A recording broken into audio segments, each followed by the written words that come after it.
Hola, buenas noches. ¿Qué tal, Seferino? ¿Cómo estás? Muy bien, mañana hay clase, buena noticia, ¿no?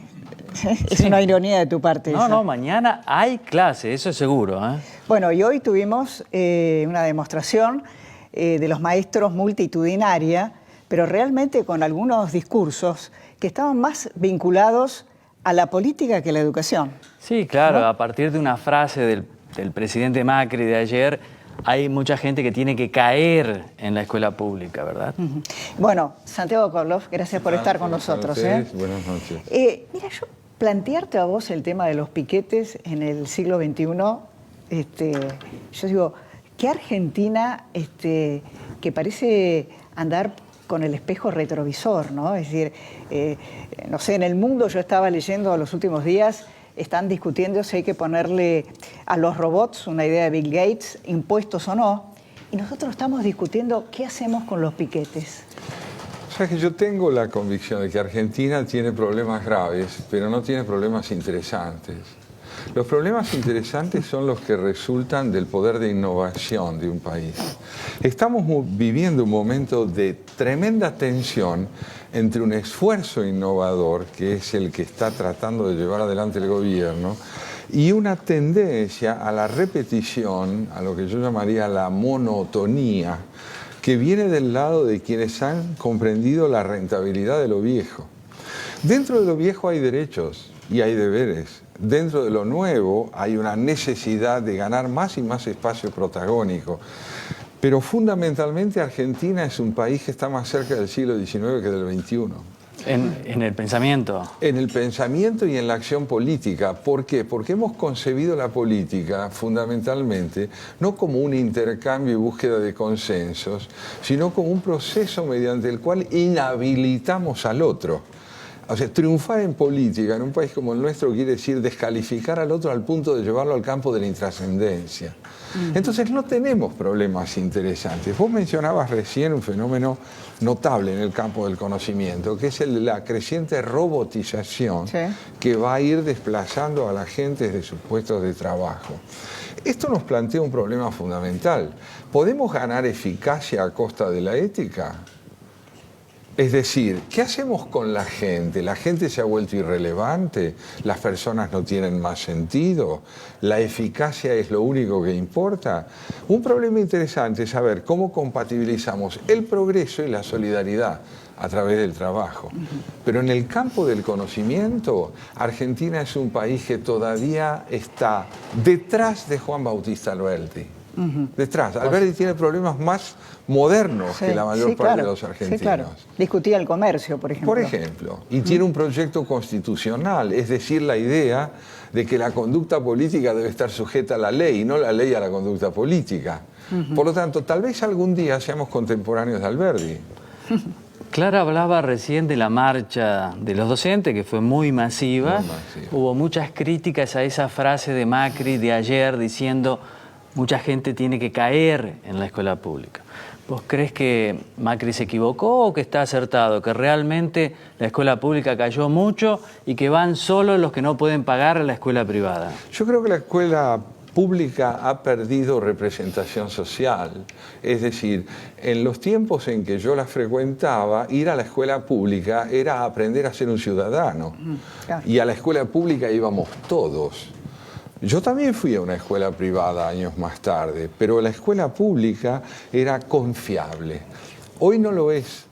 ¿Eso síntoma de qué es? De la pérdida de confiabilidad general de la educación argentina. Entonces, todo se ha convertido en residual en la Argentina. La educación pública, la vida del Estado, el concepto de la política. Somos el saldo de un desencuentro y no fundamentalmente de un proyecto. A mí me parece que es muy importante entender en la reivindicación gremial todo lo que hace a la legítima causa de los maestros que piden salarios dignos. Pero fundamentalmente la instrumentación política de esta demanda hace con que fundamentalmente la educación quede supeditada a la reivindicación política. Pero Macri plantea un buen problema que era, en realidad, los paros afectan a la escuela pública, por lo tanto a los sectores más populares. Así es. En general. En cambio, la escuela privada, los maestros van y ganan más o menos lo mismo. Sí. Hay un problema ahí. Sí, el problema es que la escuela pública no está supeditada, la escuela privada no está supeditada al gremialismo político, mientras que la escuela pública sí lo está. Entonces, ¿qué es lo que estamos reivindicando mediante esta sucesión de paros incontenibles? ¿El significado de la educación y del maestro o la fuerza política sectorial de los gremios? Me parece que es importante distinguir. Claro, da la sensación de que sea una disputa política, sí, y la educación es la excusa, digamos así. Mira, ¿qué es la educación? Vamos a decirlo en términos de aproximación. ¿Qué es un argentino educado? Es un hombre o una persona en la cual confluyen la capacitación especializada y la sensibilidad cívica. Esta conjunción entre profesionalismo y sensibilidad ciudadana. Si no se da esta convergencia y solo priva lo que podríamos llamar el profesionalismo, la insensibilidad ética es enorme. Y si tiran una bomba atómica, aplaudiremos por la eficacia con que se lo hizo. Ahora, yo tengo la sensación, lo decía el otro día en radio, ¿no?, que estamos con un país que da la sensación, un pasado que se cae a pedazos, las instituciones, las ideas, los debates, que no se termina de morir, y otro que está intentando nacer, pero que tampoco sabemos muy bien hacia dónde va. Y en esa transición estamos, por ejemplo, en este marzo tan turbulento y tan confuso que estamos pasando. Bueno, vos creo que lo decís muy bien. Desde mi punto de vista es exactamente así. Estamos en transición hacia una tentativa de construir una organización política y republicana alternativa. Es muy difícil como proyecto, pero es imprescindible, porque de lo contrario lo que nos aguarda en el porvenir es el pasado. Este es el problema de fondo, si podemos tener pasado o vamos a ser pasado. Bueno, pero digamos, Macri también está como revitalizando ese pasado, porque todos dicen, hoy Cristina, ¿cuántos votos que parece tener? Pero también se debe a que Macri no acierta, ¿verdad? Es que los errores de Macri son errores dentro de un proceso progresivo de acercamiento a un proyecto alternativo al pasado. Se equivoca en una dirección correcta. La dirección es correcta, pero se equivoca. A mi modo de ver es correctísima, porque es alternativa al pasado. Podríamos preguntarle si, señor presidente, usted ¿tiene derecho a equivocarse en cosas fundamentales para alcanzar ese futuro? Yo le diría al presidente que no es que tenga derecho a equivocarse, que seamos realistas y es que lo podrá evitar progresivamente, pero nadie ingresa a esta tarea con un doctorado cumplido. Macri es parte de la crisis, es un síntoma más de los problemas que afectan a la Argentina. Lo extraordinario en él es la orientación que ha tomado, a dónde quiere ir.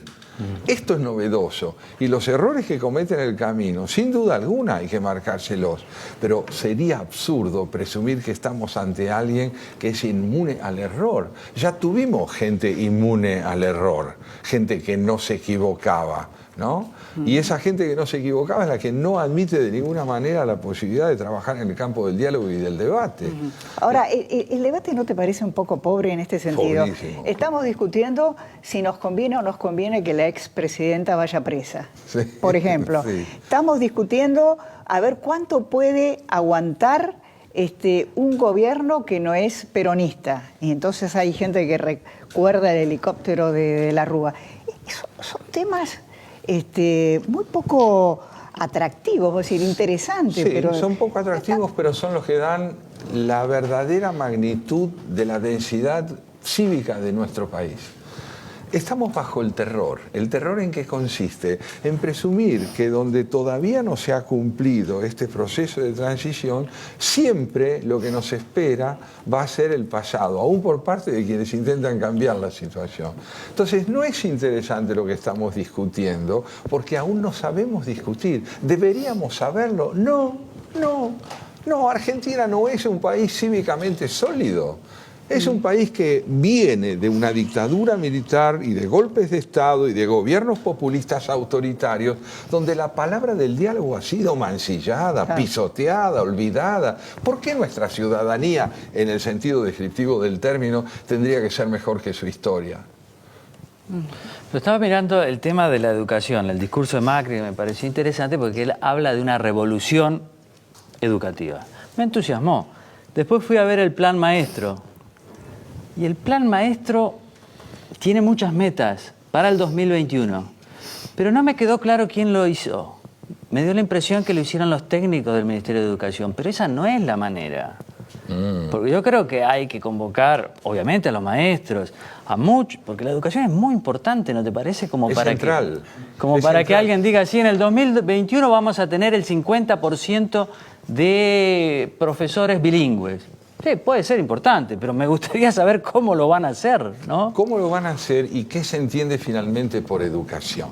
La educación es la capacitación que conduce al profesionalismo o es la posibilidad de brindar al que aprende una cosmovisión, un concepto de vida, una escala de valores, una idea del espíritu crítico. Educarse no es saber algo, es poner ese algo que se sabe al servicio de un proyecto de civilización. ¿Les cuento un chiste? Sí. El chiste es de Eddington, un gran físico contemporáneo. Él dijo lo siguiente: todo físico sabe que su mujer no es más que un conjunto de átomos y de células. Ahora bien, si la trata así, las pierde. Vale decir, lo que dentro del laboratorio puede resultar inteligible y sensato, fuera de él, en la complejidad de la realidad, requiere otro posicionamiento.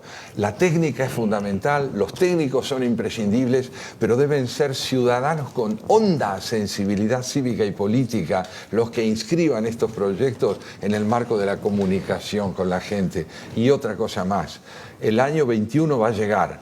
¿Quiénes llegarán hasta él? Yo espero llegar. Bien, no, pero no hablo de cronología.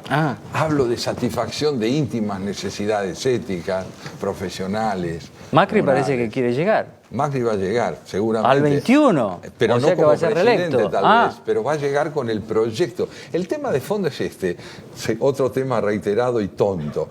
¿Será reelegido? ¿No será reelegido? ¿Llegará? ¿Finalizará su periodo?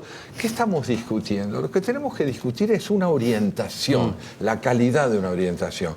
Pero aún es muy pronto para estar a la altura, me parece a mí, de una rica transmisión de ese desafío. ¿Vos ves voluntad en el espectro de la dirigencia argentina de cambio, pero de cambio profundo?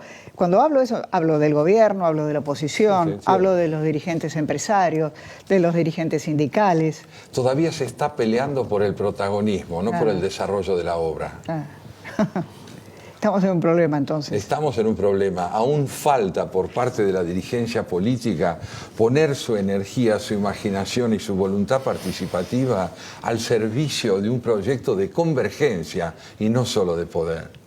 Da la sensación de que falta como una épica, porque ya que hablamos de educación, Sarmiento cuando acomete la revolución educativa que hizo, lo hizo venciendo muchos prejuicios, no es que todo el mundo estaba de acuerdo en esa época. Nadie estaba de acuerdo, por el Tuvo contrario. problemas gravísimos, que terminó la ley 1420 con enfrentamientos con la iglesia.